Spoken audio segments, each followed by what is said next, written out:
everyone, my name is Jane. I'm here at the Food to Eat kitchen making an Indian specialty called mint chutney. The steps are a lot simpler than you think, so let's get started.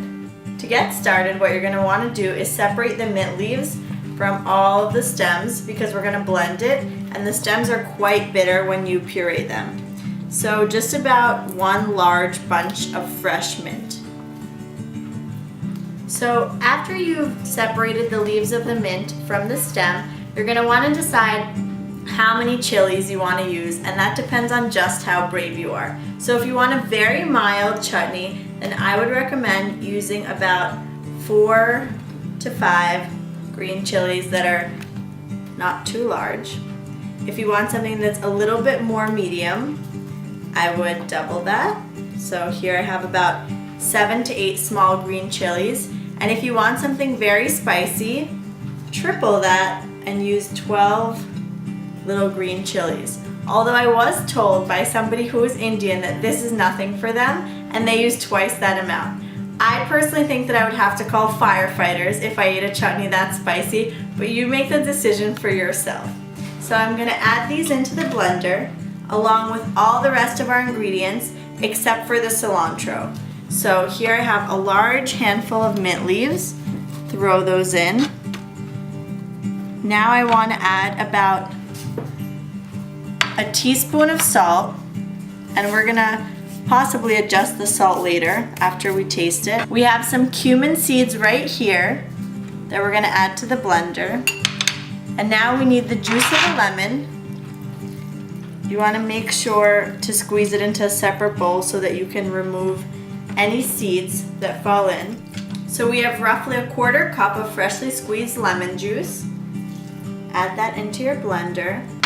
And then we have this curious ingredient, which is, as I told you, asafoetida powder, which is apparently an ingredient that's used very often in Indian cooking when sauteing vegetables, and in Hindi it's called hing. So you want to use it very sparingly and just do about 1 pinch into the blender. Don't go crazy, it's very strong. And that's about it. You want to put the blender on its stand. Add just a little bit of water, a few drops to help the pulsing.